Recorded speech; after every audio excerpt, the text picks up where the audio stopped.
Oke Bang. Ya. Jadi gimana? Sudah selesai laksanakan pemeriksaan tadi di Ketanros ya. Jadi Mbak Emilia diberikan 25 pertanyaan hari ini yang sudah dijawab sesuai dengan fakta dan adanya. Tinggal nanti saksi-saksi pendukung akan diperiksa atau Hari 25 pertanyaan itu terkait apa aja Bang? terkait dengan pemalsuan. Pemalsuan. Tadi dilampirkan juga barang bukti baru. Sudah kita sampaikan. Akte cerai, bukti bahwasannya Mbak ini nggak pernah tinggal di apartemen itu, dan bukti KTP, surat domisili wilayah di sana, sudah kita lampirkan lah semua bukti. Bahwasanya tidak ada hubungannya seorang Emilia dengan Jakarta Selatan. Apalagi apartemen yang disebut, Emilia tidak pernah tinggal di apartemen. Ini kan terkait pemalsuan data ya atau Ya. dokumennya. Mungkin pasalnya sendiri dan ancamannya berapa Bang? Ya, maksimal 7 tahun penjara. Untuk Nah, kehadiran Mbak Feni sendiri apakah juga dimintai keterangan sebagai saksi? Tidak, Feni tidak dimintai keterangan sebagai saksi. Kita nggak pengen ngada-ngada di sini. Feni juga tidak ada kaitannya di dalam laporan ini. Cuma Feni datang untuk membackup moral Mbak Emilia. Mbak Emilia mungkin perasaannya setelah dimintai keterangan gitu, artinya kan proses hukum berjalan, apakah ada lega atau seperti apa? Mudah-mudahan apa ya, bisa diadili, bang adil kayak gitu. Itu aja, karena saya merasa sudah dirugikan gitu. Berarti ada yang dirugikan apa yang terkait dokumen-dokumen itu? Apa yang dirugikan Mbak? Kerugian yang dialami. Secara moral, mental, materi semua saya kena, karena saya juga dijelek-jelekan di media sosial waktu itu. Di mana? Di media sosial saya dijelek-jelekan. Siapa Bang? Dijelekan Mbak kalau boleh tahu Mbak. Ya, banyak adanya apa? Saya sudah tua, nikah dipaksa, ini itu udah hukumnya. Itu aja sampai situ aja. Kalau materi sendiri Mbak? Jadi terkait dengan pasal yang kita adukan, pasal 242, itu terkait dengan memberikan keterangan di atas, memberikan keterangan palsu di atas sumpah. Ancaman hukuman maksimal 7 tahun.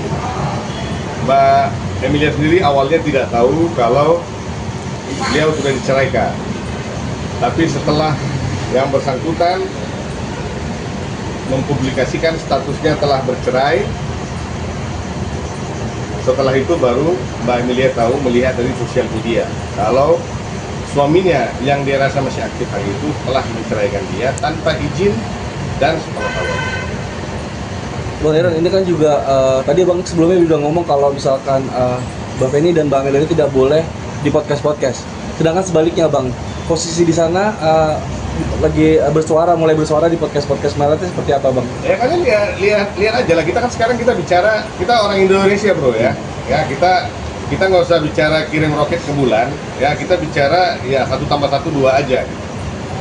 Kita orang Indonesia percaya logika 100%. Sekarang kalian lihat, yang cari pansus siapa? Pihak saya atau pihak sana? Jadi awalnya seakan-akan kan ini playing victim. Lelaki sejati tidak akan bermain seperti ini. Kan kasarnya gitu. Lelaki sejati tidak akan playing victim. Kita dari awal ya, di posisi kita, kalau saya bersuaranya agak maksimal, saya di posisi korban. Dan saya mendampingi lebih dari 1 korban. Dan korbannya dua-dua adalah wanita. Dan di mana ini bukan saya bungkam, memang mereka memang orang yang bukan orang-orang yang vokal. Jadi memang saya harus bersuara di sini.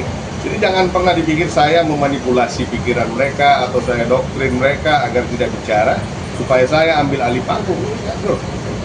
Gue banyak kerjaan, ya. Saya bukan pengacara pengangguran kasarnya gitu. Kalau gue nggak tahu kalau yang di sana-sana ya.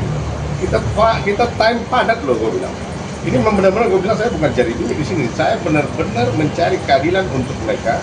Sekali lagi gue bilang mereka ini adalah cerminan wanita di Indonesia yang mana terjulimi oleh pria asing. Kebetulan di sini prianya 1 orang, korbannya masih 2. Gue nggak tahu yang berikut, gue nggak tahu yang belum terdata dan belum datang ke saya, kan gitu. Ada beberapa yang sudah menghubungi saya, mengaku korban yang pernah terlibat dengan ya mungkin one night stand atau gimana, cuma ya saya belum mau begitu, nanti terlalu melebar saya punya cerita kan. Tapi sekali lagi saya bilang, saya tidak takut dengan hujatan-hujatan mereka, karena saya memang di sini untuk bersuara. Ya, saya tidak mau bilang itu dengan speak up. Saya di sini fungsinya bersuara. Kenapa?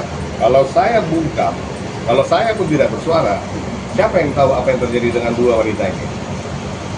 Ya, jadi ini bukan klien dan asisten atau asisten dan klien, enggak. Jadi ini juga bukan temannya klien, dua-dua klien saya. Dan dari hari itu sampai hari ini saya masih berdiri di sini. Kalian lihat di sana. Macam mana gonta-ganti istri, kayak gitu pengacara pun gonta-ganti ya. Masukin draft gugatan cabut, masukin gugatan salah, masukin gugatan cabut. Nah, ini ada lagi sekarang pengacara baru lagi apa? Ngomen-ngomen nih di situ. Kalau saya memang benar, gua dipanggil periksa, ada media, saya bicara. Ini nyata. Nah, kalau saya harus bicara, saya di sana pecahkan, ya itu sah-sah saja.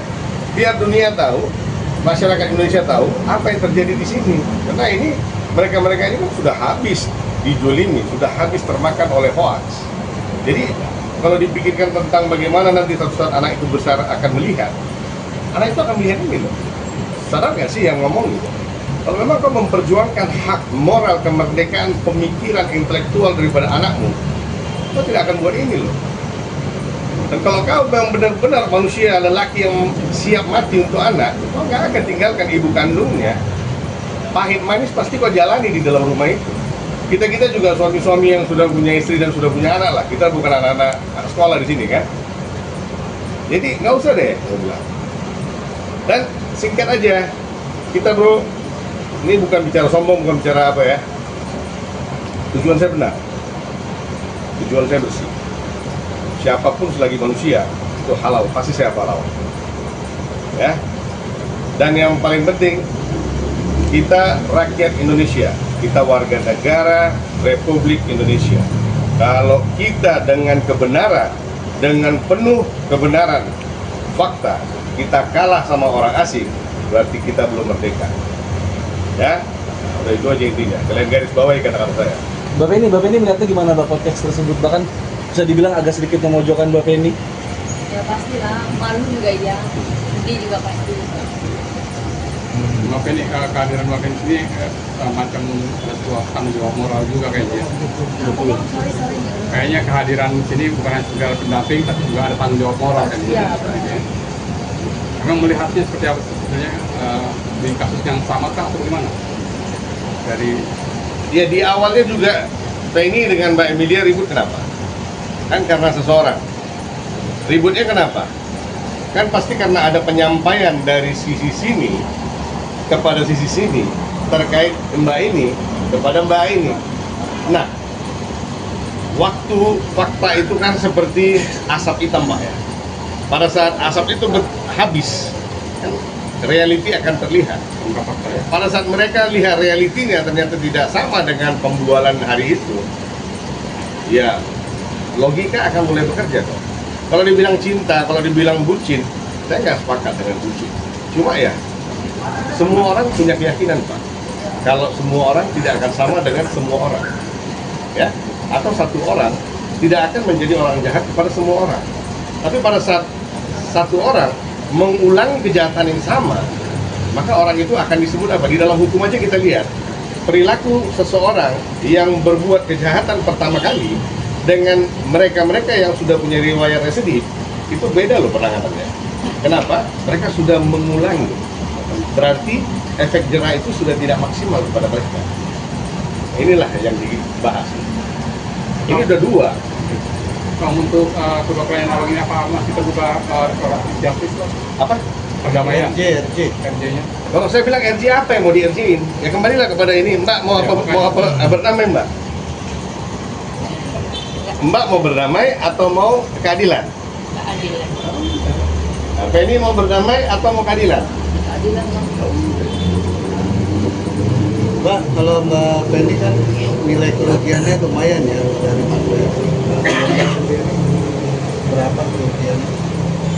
Kalau secara nominal, saya rasa nggak usah dihitung secara nominal. Tapi Mbak ini sampai jual tanah warisannya untuk membelikan barang-barang kepada beliau. Mbak ini sampai menjual kios-kiosnya yang ada di market, yang di pasar untuk mendp-kan mobil. Jadi banyak lah gue bilang. Jadi namanya pengorbanan, kalau kita hitung secara rasio nominal akan ada ketimbangan, akan ada ketimpangan. Tapi pada saat kita bicara kerugian, ya rugi kan. Mbak, kena gendam, Mbak. Hah? Sampai dijual semuanya kena gendam. Nggak tahu. Kenapa? Kena gendam, Kena gendam. Pelet. Kena suling. Bukan gendam suling. Mau ngejual semuanya, mau mulut manisnya apa sih, Mbak? Niatnya kan baik. Niatnya baik. Jadi gini, kalian lihat ya. Saya nggak bicara Indonesia spesial, tapi kalian lihat, saya bisa bilang di Asia wanita yang paling baik hatinya itu wanita Indonesia. Asia ya, boleh coba. Dan ini menjadi nilai plus bagi mereka-mereka yang datang dari luar tanpa platform yang proper. Banyak, kalau saya boleh ngomong ya, kepada presiden gua ngomong, batasin orang-orang asing yang tidak punya kapasitas yang datang sini untuk meraup keuntungan. Perketat imigrasi, perketat polisi, perketat perbatasan. Mereka-mereka yang datang di sini, ini kita negara sedang berkembang loh. Dari hari itu sampai hari ini kita negara yang sedang berkembang. Di negara seperti ini kita butuh investment, investasi, investor. Kita nggak butuh predator. Kita nggak butuh sesuatu yang datang untuk mengeruk, memperkaya dirinya. Enggak. Dia harus datang menanamkan uang dia dari luar ke sini, baru bisa berbagi dengan masyarakat. Kalau ini orang-orang yang nggak ada alamat semua datang ke Indonesia, tiba-tiba sekarang udah bagaimana-gimana. Orang asing bisa buat duit 1 miliar, 2 miliar, 3 miliar di Indonesia tanpa bayar pajak. Gua tanya sama kalian, kalau kalian ke negara-negara terkait, kalian bikin duit begitu, mau nggak didiemin sama orang sana? Kenapa kita terlalu legowo loh, memberikan kesempatan ke orang asing untuk buat duit dengan melukai anak-anak perempuan di negara ini? Ya? Ini yang gue lihat anak-anak perempuan yang terluka, gue nggak tahu kalau ada anak laki-laki yang terluka juga kan gitu. Belum ada yang datang nih. Bang, ini Karena kadang ada lelaki yang senang lelaki juga.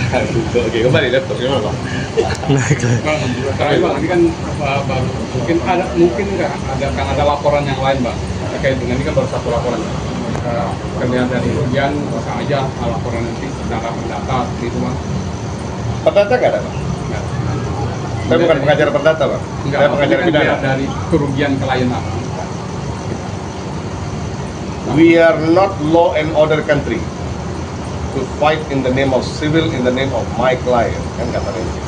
Oke Bang Deran, ini kan juga pihak Akas bilang kalau tidak diberikan nafkah batin selama 8 bulan Mbak katanya. Itu benar apa enggak? Bang sebenarnya. Gimana? Ini pihak Akas bilang kalau dia tidak diberikan nafkah batin selama 8 bulan. Bapak ini mungkin gimana Bang? Oh, yang bilang dingin itu ya? Iya. Bisa lihat dari anak aja udah deket jaraknya. 1 bulan aku nggak mengandung, 1 bulan itu jedanya, abis itu mengandung lagi. Itu dingin kah? Berarti membantah soal 8 bulan tidak diberi nafkah atau tidak memberi nafkah batin ya? Jadi, Mbak Feninya. Iya. gua kasih jawaban lelaki aja ya. Agak susah itu diterna bagi kaum pecinta daging kambing. Ya udah itu aja. Lagian nggak ada lah, bullshit lah. Ngomong apa itu? Ya udah, tapi kalau dia mau ngomong biar aja. Kadang gua bingung. Lihat orang kadang istilahnya gini ya. Apalagi di Jakarta ini. Jakarta ini kalau mau diikutin mewahnya nggak ada habisnya. Ya, kalau masih naik mobil nggak usah belagu deh. Kecuali lu udah punya private jet, cuma beda kan gitu. Dan orang kaya di Indonesia ini ya udah bukan mobil levelnya. Jika bilang Jakarta, gua nggak tahu daerah. Kadang ada orang-orang datang, kadang kayak seakan-akan mereka itu di Malaysia itu pemegang saham Twin Tower. Datang ke Indonesia cerita miliar-miliar, ratusan juta kan gitu. Ya udah deh. Padahal kita tahu riwayat latar belakangnya seperti apa kan. Orang kaya di negaranya tidak akan merantau ke negara orang. Kalian garisin. Pakai tinta merah kalau begitu. Oke. Dari zaman prasejarah sampai hari ini, ya, kecuali ekspansi kerajaan, yang namanya orang merantau itu pasti dia untuk memperbaiki ekonomi dia di tanah baru. Itulah judulnya merantau. Nggak ada konglomerat pergi merantau, nggak pernah sejarah. Cek konglomerat mana yang anaknya mau dia di luar, yang jauh dari dia, di luar rumah, nggak ada. Omong kosong. Jadi kalau ada orang merantau begitu ngakunya orang kaya, ya cukup tahu aja berarti Anda sedang